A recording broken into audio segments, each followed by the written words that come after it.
So, you know, when you do the course, the ego will always try to kind of sneak in the back door subtly. And you can think that you're reading a section from, and you're in your right mind, but then it comes to something like this, and all of a sudden you get fearful. Because it took you so long to get what you have, so to speak, and build up a whole world that you love, that you think you love at least. And then you're being asked to give it up, you see. And there's that sacrifice. But remember that sacrifice is of the ego, it's not of God. It's when you're ready to let this go. It's not pushed on you, it's not forced on you. It's when you have the recognition that the world you see, as the workbook lesson says, holds nothing that you want. And that's when you really integrate that lesson, you won't be frightened by letting it go. And it won't be letting go of all the things you think you're going to be letting go. It'll be letting go of all your attachments, your investments. And that's what you'll be letting go of. And basically, when you look at them with Jesus' love beside you, now the love that you want and that you truly cherish, then it isn't even a letting go of the other, it just falls away.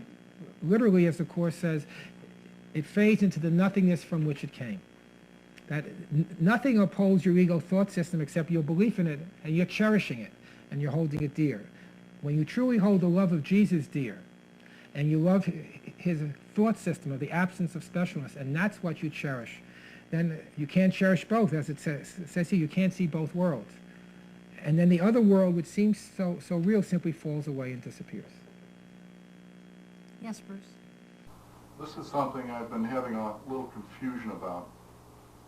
Prior to the attainment of the real world, the decision maker is kind of fixated on flip-flops back and forth between the right mind and the wrong mind. Attainment of the real world is now fixated on the right mind. So if you took the decision maker off, that got me confused. Well, once you choose the real world, then you don't choose it again. In other words, this is the culmination of the process. The process, it basically consists of going back and forth, from your wrong mind to your right mind, back and forth. When you finally realize that there's no payoff in that, and that the cost of being outside of Jesus' love is too painful, and that you don't want this dream anymore, then it disappears. And then you've chosen the right mind once and for all. You now become the manifestation of the Holy Spirit, so there's no more thought of separation or sin. So the wrong mind disappears, which means there's no longer any choice, which means the decision maker disappears. In other words, the part of your mind that chooses has fallen away because you now have chosen and identified with truth and nothing else. And so that's left. At that point, he's gotten you. You see, there's no way out. Yes, David. I'm at this place we were just talking about, switching from right mind to wrong mind, right mind, wrong mind. I seem to go into overload. All circuits are just go zzz. I want to throw the book away, whatever. Doug found a passage I'd like to share with you. It's in the text on page 574. In quietness are all things answered, and is every problem quietly resolved. Now, if I could just remember to go to that quietness, then it's like 220's not coming into my 110 circuit. Is 220 alternating current?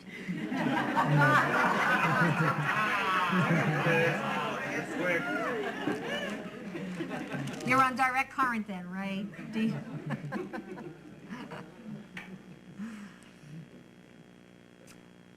Any other questions on this before we go on to a few other readings? So the dreamer of the dream disappears, there's no observer? There's no observer, there's nothing to observe. There's nothing to observe. Observing is still a dualistic idea. There's an observer and there's an observed. So basically, observation, which is really what the decision maker does, when you do it with Jesus, you look at your wrong mind and you learn how to smile at it. When you finally do that totally, then the wrong mind disappears, there's nothing left to observe. And therefore, all duality disappears. All sense of an I, of a personal I, disappears. to the ego, to the part of you that still identifies with being an individual, that's terrifying. Which is why within the illusion of time, it seems to take so long.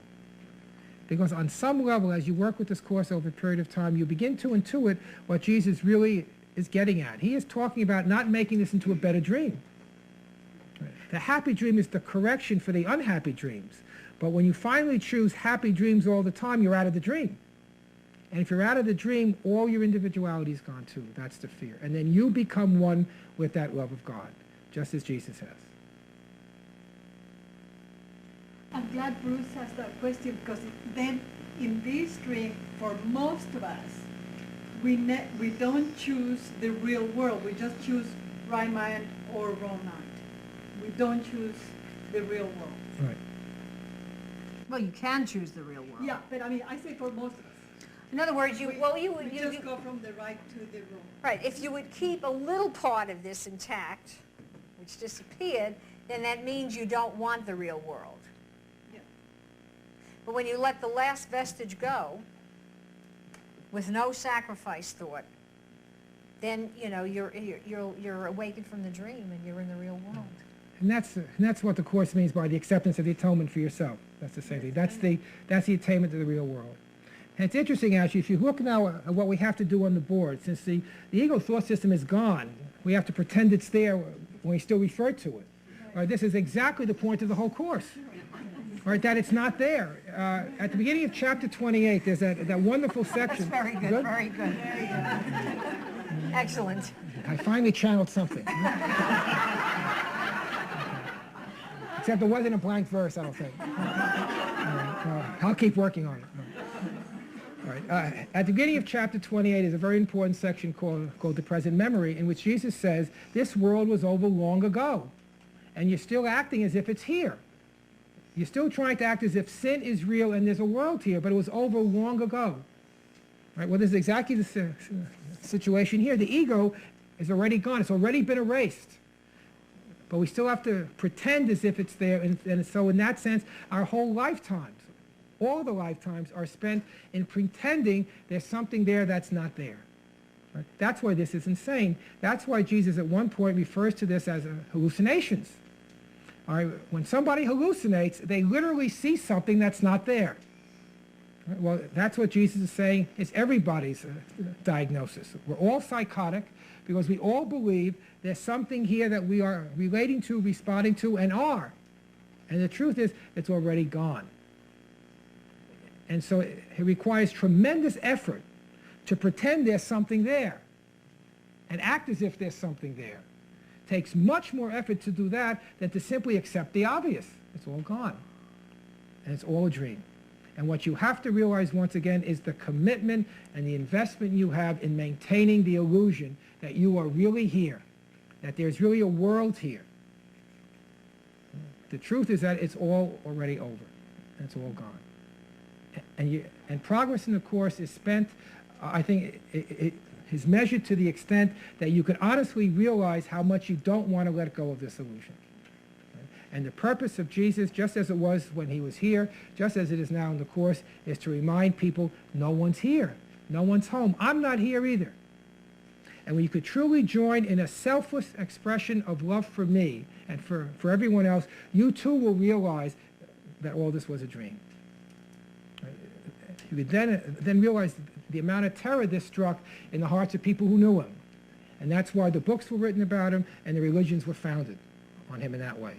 And realize that that's exactly what egos would be tempted to do with this Course, to try to change it to make the dream real.